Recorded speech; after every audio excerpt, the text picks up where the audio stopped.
Started walking a little after 6 a.m. because my mom and I are going to try to do 26 miles today and reach the town of Harper's Ferry, West Virginia. I'm Matt Podolsky, trail name Birdman. In 2022, I attempted to thru-hike the Appalachian Trail with my mom. Okay, so I'm going to count the little bumps on the roller coaster. We did 2 yesterday. 3, 4, 5, 6, 7, 8, 9, 10. So I'd say 10 to 12 humps. And we're gaining maybe 500 feet elevation for each one. The roller coaster is an infamous section of the Appalachian Trail in Virginia. Its name comes from the numerous short but steep hills that hikers must climb in this area. You see the sign though? We're done. It's the end of the roller coaster. And, we've basically got 7 hours to do 15 or so miles. Which, of if it's mostly flat terrain. If it's easy, that should be fine. Exactly. That's my mom, Candy. Trail name, Chili Pepper Woman.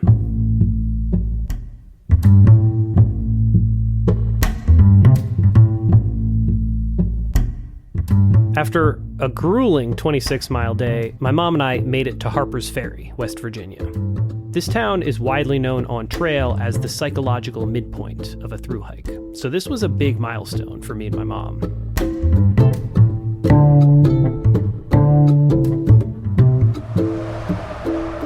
This is basically it. We did 26 miles. We did 26 miles. I hope I don't have to do it again.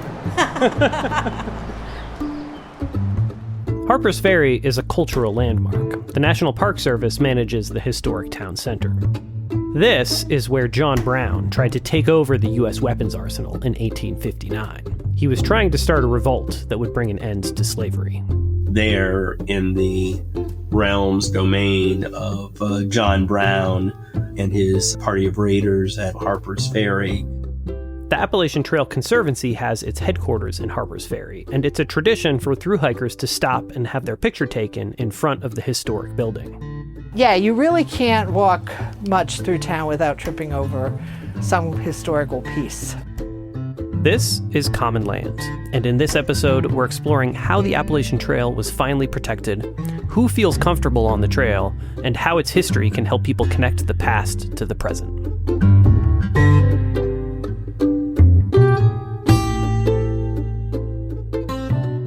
Without the Appalachian Trail Conservancy, there would be no AT. I mean, I need to and I don't think people really realize that. Yeah. So my name is Sandy Mara. I'm the president and CEO of the Appalachian Trail Conservancy. I've been working on behalf of the Appalachian Trail, primarily as a volunteer, for pretty much my entire adult life. I started in my mid-20s. I met my husband working at Blackburn Trail Center. He's known as Trail Boss, so he built the roller coaster that you just hiked through. Yeah. So that's him. More famous than me. And we were married at Blackburn. That's where we had our wedding. And I tell people it's a family business. So that's, he and I both are very passionate, and we see it as our personal legacy of trying to make the world a little bit better is the work we do. So we've talked about the origins of the Appalachian Trail and what it took for the trail to become established. But we haven't talked about how the trail is organized today. We took Benton MacKay's vision, which really laid out this idea of this protected wilderness so that people could get away from modern society, and recognizing that the first step to really fully realizing his vision was in fact to get this footpath built. And that was this first set of volunteers that formed the initial Appalachian Trail Conference, put that on the ground. What that first set of volunteers accomplished was nothing short of amazing. The Appalachian Trail Conference, the precursor of the modern Appalachian Trail Conservancy, was established in 1925. just 12 years later, they had managed to create a contiguous trail running from Georgia to Maine. And it was all handshake agreements, right? So it was either road walk or street walks, old Forest Service roads, lots and lots of private land. And it was in the late 50s and early 60s that the conference recognized that that wasn't going to be sustainable, that without a permanent protection of the land, the trail would slowly fall apart. So it was at that point that the conference recognized they needed to invite the National Park Service and the U.S. government in to protect the land. In the 1960s, two things are happening.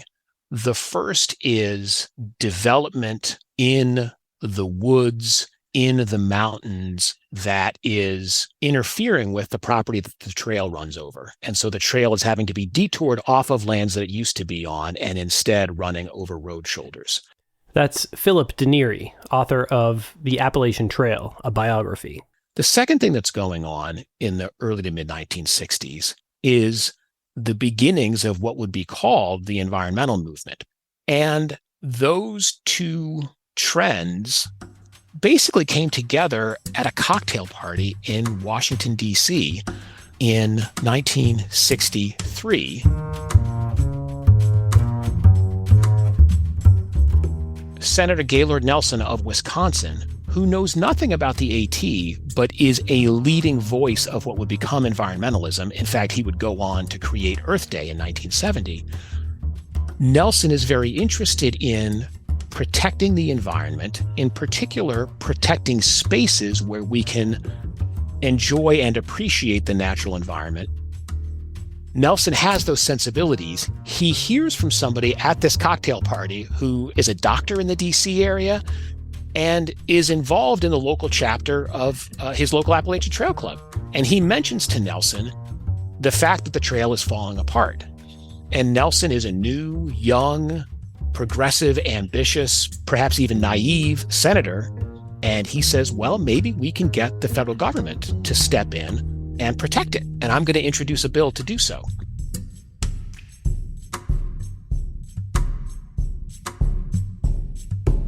There's a lot of legislative history that follows, but the result is in 1968, the National Trails System Act, which commits the federal government through the, at that point, very reluctant National Park Service to create and protect these long-distance trails.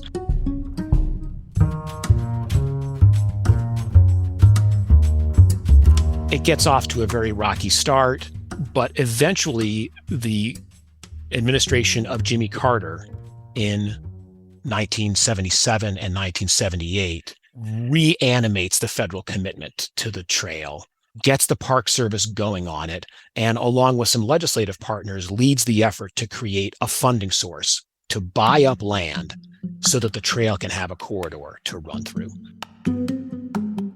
There just would not be an AT nowadays if the Park Service hadn't made a very narrow national park to contain the trail and to protect the trail. I don't think most folks realize that. We got funding for the Park Service to undertake what ended up being its largest land acquisition program ever. And that then, it created the 1,000-foot corridor on either side of the treadway. And we didn't reach final protection until, early 2000s. The Appalachian Trail had become more than just a footpath connecting Georgia to Maine. It was now a national park of a rather unusual shape, 2,200 miles long and 1,000 feet wide.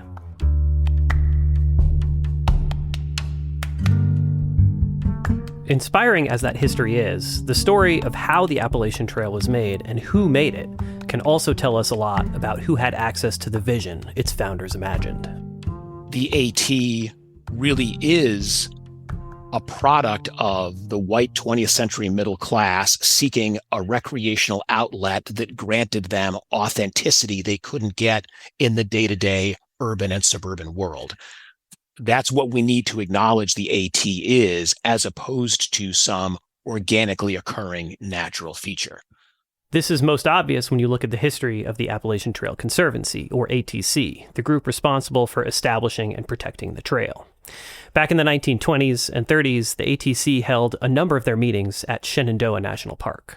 Shenandoah was a segregated park until after the passage of the Scenic Trails Act. That's Mills Kelly, professor of history at George Mason University. Black people could go to the park, but they had to be all the way down in the south end of the park, the furthest distance from D.C. And so, ATC held their annual meetings there, and there's no discussion of, like, what does this mean? Because they didn't think about it. And so there's that, it's sort of casual racism in that sense, or institutional racism. It was just kind of how it was. That exclusion rippled across the decades, and its impact can still be seen on the trail today. Over 90% of Appalachian Trail thru-hikers are white, and reports of racist behavior on the trail continue to this day. But this is slowly starting to change. New organizations are working to make outdoor spaces like the Appalachian Trail more welcoming for all, and they're also setting the record straight about how their history connects them to the trail. We'll explore some of these histories after a short break.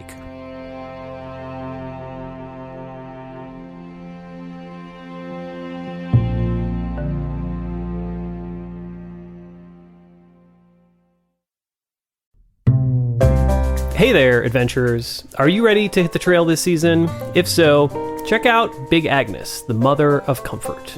Whether you're backpacking, car camping, or sleeping under the stars in your backyard, Big Agnes gear is built for comfort without compromise. Their award-winning sleeping bags, pads, and tents are lightweight, durable, and feel like home, no matter where you roam. Say goodbye to cold, stiff nights, and hello to plush, cozy sleep in the wild or your backyard. Find Big Agnes at an outdoor retailer near you or at bigagnes.com and feel the difference. Big Agnes, comfort built for the backcountry.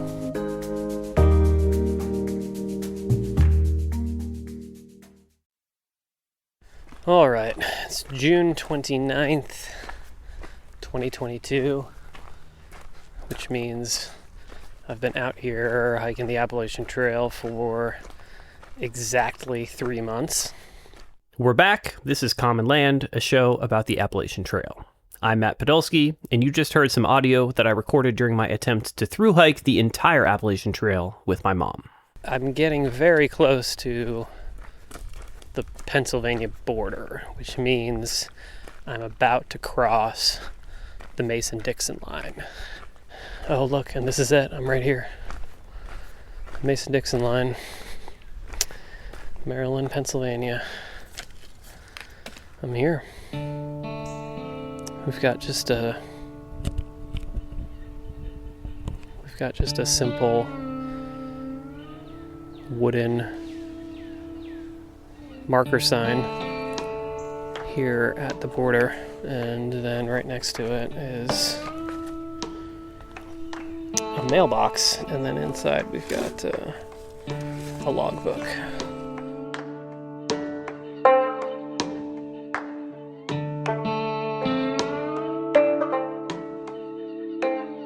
You know how everybody has been saying that, like, Harper's Ferry is like the psychological midpoint of the trail, even though it's not the actual midpoint by mileage.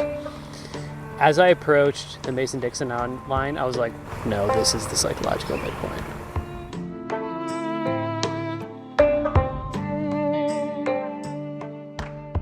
I grew up in the Northeast, and there's a certain kind of stigma towards the South that has been ingrained in me. In those first few months on the trail, simple things like souvenir Confederate flags for sale at convenience stores were a regular reminder that I was well outside of my comfort zone. This is not to say that I experienced any kind of ill will or animosity from anyone that I encountered.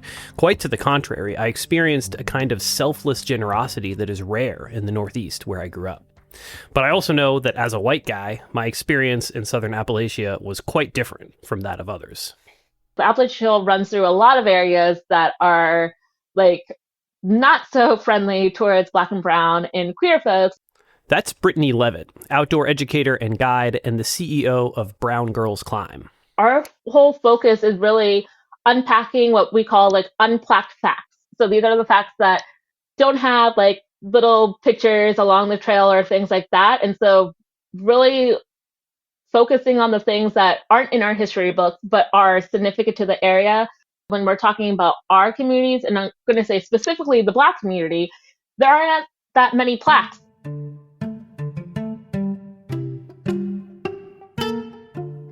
In the fall of 2016, Brittany led a 4-day backpacking trip along the Appalachian Trail, specifically designed for members of the organization Outdoor Afro. Outdoor Afro is a national organization that creates space of supporting joy in the Black community in the outdoors while also intertwining our history in the outdoors. This probably was maybe my second year of being an Outdoor Afro leader. Each year they did like a very historic hike called Black Packers, which focused on doing a hike somewhere, but also having that area be significant to Black history.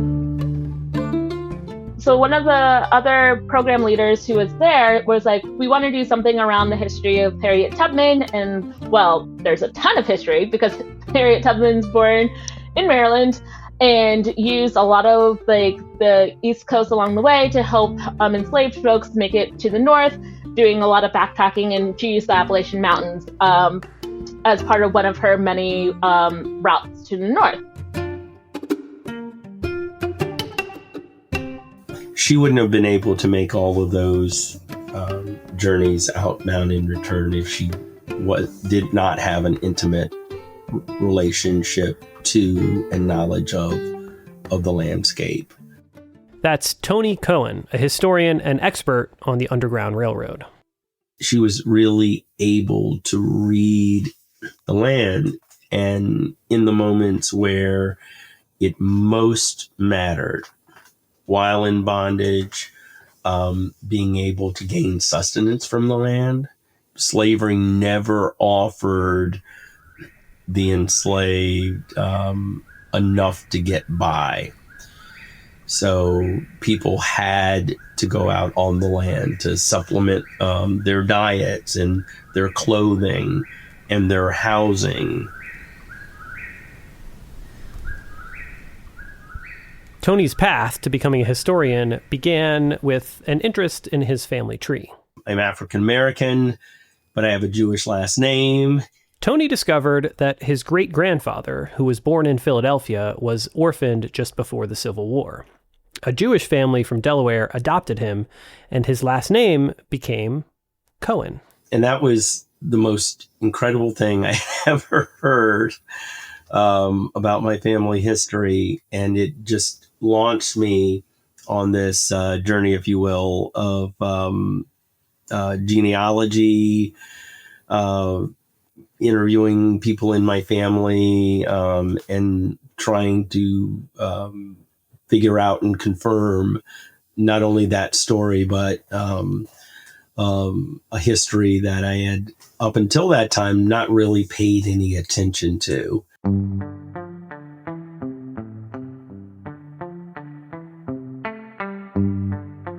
Tony was inspired to pursue history at American University and spent 6 months working on a research project about the Underground Railroad, uncovering 6 routes of escape and documenting 3 safe houses in his home county in Maryland. Then in 1996, I decided to take 2 months while I was between jobs and retrace one of the routes that I had documented, which I did by walking from Maryland to Canada. 2 months, 5 states, over 800 miles, stopping in the towns along the way and asking people what they knew. And that was really the first steps, which led to my current career, so to speak. I kind of stumbled into it, if you will.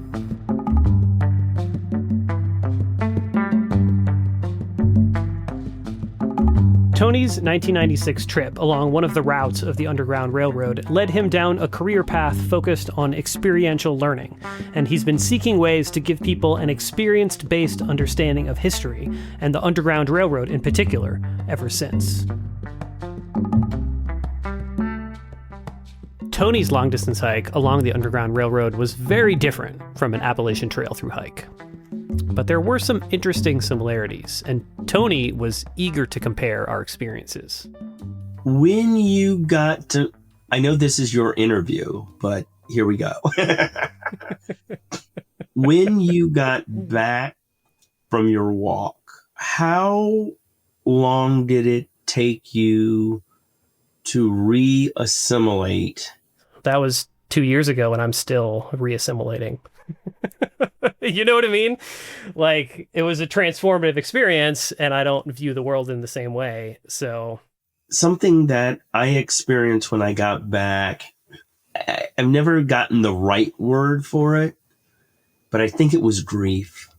And I would even say it's possible that I felt or experienced something akin to depression. And I just felt something had forever changed in me.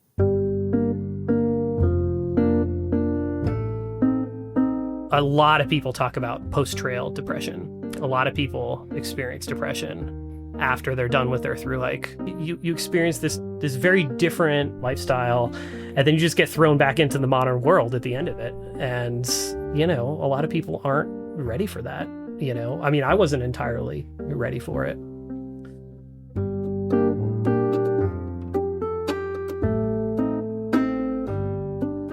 Although Tony's Underground Railroad route took him through landscapes with a lot of similarities to the Appalachian Trail, the Underground Railroad and the Appalachian Trail don't overlap in a literal way.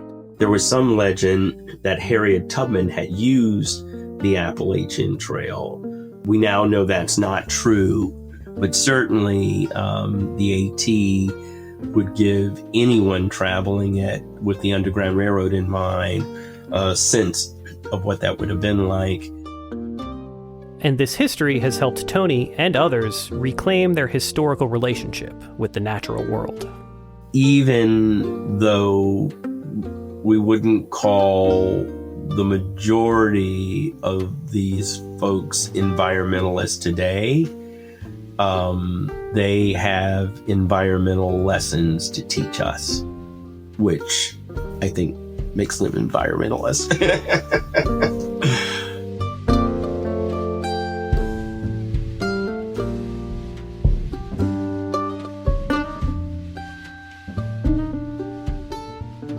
Like Tony's Underground Railroad hike, Brittany Levitt's outdoor Afro trip along the Appalachian Trail was an experiential journey that blended hiking with history. The trail itself goes through Civil War history, and like specifically in the Maryland, Virginia area, like where we started literally on the line of the Mason-Dixon line. While the goal of Tony's trip was to follow the thread of history as closely as possible, the backpacking trip that Brittany led on the Appalachian Trail was about more than just history. It was about introducing people to hiking and backpacking. So I was like, well, we could do the Maryland section because Maryland section is the shortest. It's like 40 miles. And we could break it down into like a full 4-day trip. Because I think it's important to not only have folks who are experienced hikers, but also have folks who are introducing themselves into backpacking and what that looks like. 1, 2, 3, 4, 5. There are 6 folks that ended up going on this trip, and it was all intergenerational, which was also really cool, and also very expanded of the different levels of experiences from backpackers. Yeah, it was a very, very interesting, but really fun experience to be able to do that. And then also to show people my favorite sections of the Appalachian Trail, because Maryland is still my home. And being able to hike through and pinpoint certain spots and share history was really awesome.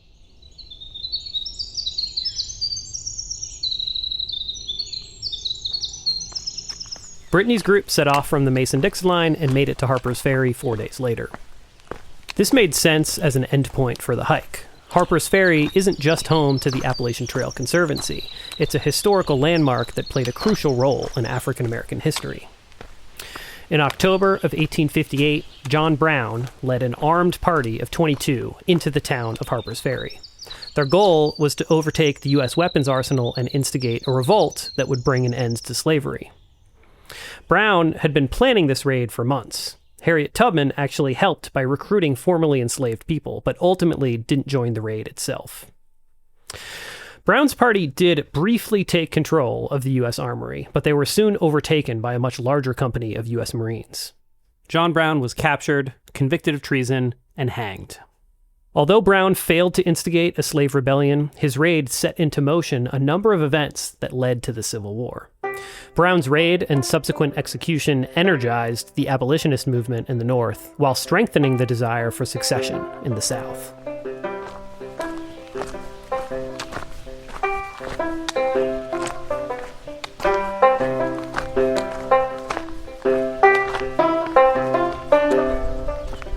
Okay, so you swore at the snake. I swore at the snake. That's my mom describing another encounter with a timber rattlesnake. Tell me exactly what you said to the snake. I said, "You get away from me." Okay, so you called him a I did. Okay, that's fair. Yeah. That's fair. Yeah, he was coming after me. and I let him know that he was not to do that. Man, you need some good luck like this for bear sightings. Uh-huh. That's the thing. I see all kinds of wildlife, just not bears. The bears don't like me. And I would be okay with the rattlesnakes not liking me. That would be okay. But I would like to see a bear.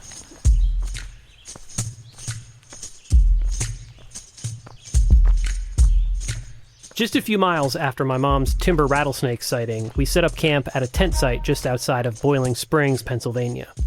Boiling Springs was the first of several towns that the AT would take us through in Pennsylvania. And as we entered this mid-Atlantic region of the AT, we would be walking in much closer proximity to human development and infrastructure.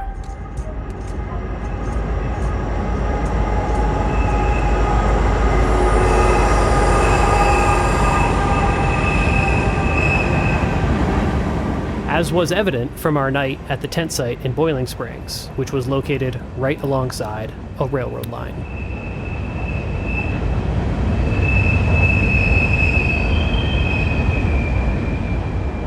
But yeah, I got a recording of that train on my phone because I was like, that's so insanely loud.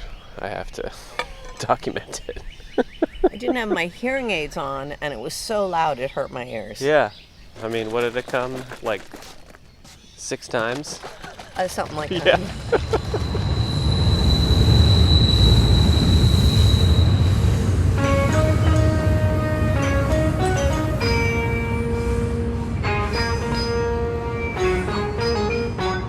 The trail in Pennsylvania weaves through the center of several small towns, like Boiling Springs, that have roots in the early days of the Industrial Revolution. But despite the trail's proximity to more developed and populated areas throughout this region, the path itself remains rugged and difficult, as I'll find out in the next episode. Some sections of the trail are just boulder fields.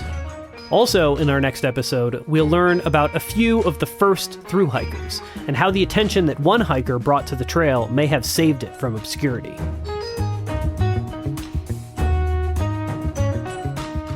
Common Land is a production of the Wildlands Collective. This season was produced in partnership with New Hampshire Public Radio. This episode was produced by me, your host, Matt Podolsky. Music is by Blue Dot Sessions. To listen to the next episode in the series, just search for Common Land in Apple Podcasts, Spotify, or wherever you listen to podcasts. To learn more about the show and to see a full list of credits, go to commonlandpodcast.com.